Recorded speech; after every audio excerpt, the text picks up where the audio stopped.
How did Mexican immigrants survive during the Great Depression? The Great Depression swept over America in the 1930s, only deepening the poverty and hardships that the Mexicans had enduring for decades. They were not able to benefit extensively by the economic prosperity of the 1920s. The American society generally excluded them from its affluence.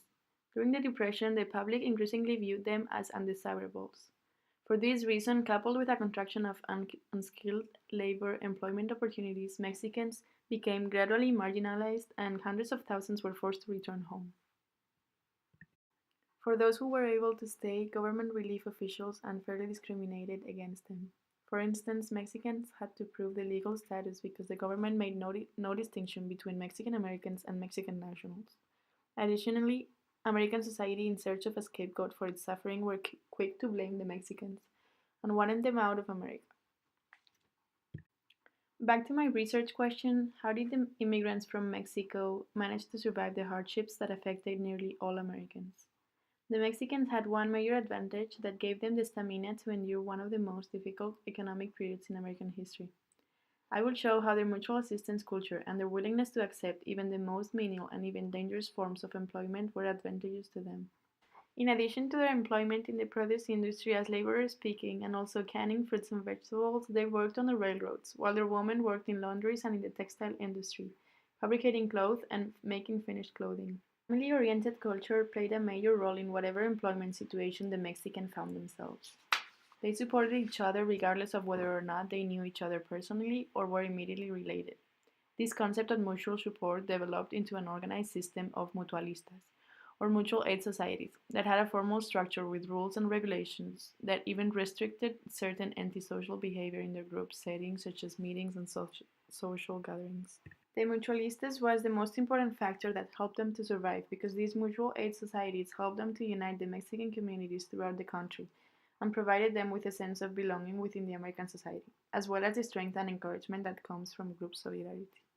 The Great Depression affected Mexicans in a more difficult way than other Americans, primarily because its fact of racial discrimination, but also because they were considered to be unskilled. Consequently, the labor market for Mexicans was initially a market that involved basic manual labor.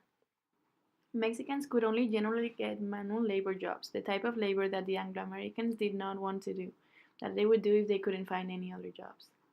Below this picture, a California farmer said, "When they have finished harvesting my crops, I will kick them out on the country road. My obligation is ended." Mexican women immigrants had worked in the textile industry, having to make clothing, but also in terms of manufacturing clothes.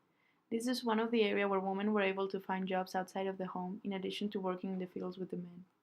Manufacturers were willing to hire Mexican women because they could be exploited regarding working conditions and wages.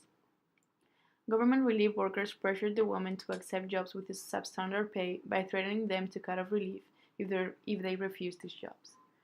The women who chose domestic employment with Anglo families received extremely low wages and were often forced to accept all clothing instead of wages. Children often worked in the textile industry alongside the mothers, and those too young to work cared for the smaller children at home. As the Mexicans were naturally family-oriented, mutual aid societies developed, and the Mexican-American communities came together for meetings to try to assist each other with survival. These mutual aid societies enhanced the Mexican culture and reinforced the common Mexican identity. Their strong code of morality and devotion to cultural values such as fraternalism, reciprocity, and altruism protected the Mexican community from the psychological endangerment of the hostile Anglo community. Important examples of mutual aid societies include la Alianza Hispanoamericana, la Cámara de Comercio Mexicana, la Sociedad Progresista Mexicana y Recreativa, la Sociedad Mutualista Mexicana y la Sociedad Unión Cultural Mexicana. The often hostile government relief authorities controlled the distribution of welfare funds. Under the New Deal, the federal government made money available for poor people to take care of their families. The people that controlled this money were always Anglo-Americans, and they were prejudiced against the Mexican Americans. Mexican Americans reunited even before the New Deal and found that they could get more benefits from the local governments than from the corporations that hired them in the agricultural and textile business to work together. Mexicans normally had the hardest type of jobs in any of these activities, whether it was the public works or whether it was a private enterprise. Since they were thought not to be skilled enough to have what we call today white-collar administrative jobs, they have proved over a period of time that they did have many members of the Mexican American community that did have specialized skills or could learn special skills. It is found that there were Mexican journalists that wrote in Mexican community newspapers. In some cases, they contributed to news to Mexican American sections of the regular newspapers. The state governments allowed Mexican Americans to have their own schools, which employed Mexican Americans teachers because the Mexican Americans in many cases spoke limited English. For this reason, they needed to have teachers that spoke fluent Spanish, which provided opportunities for Mexican teachers. They also had other professors that were not necessarily on the same level as the teachers or newspaper writers. As things developed, it is found Mexican Americans could do just the same jobs if given the opportunity as everybody else. Slowly, they began to move up where they were doing other jobs besides being agricultural workers or working in mines or railroads. Things. First, it allowed them to receive government support to actually go back to Mexico. More importantly, it established them as being determined, like everybody else, to get through these difficult times.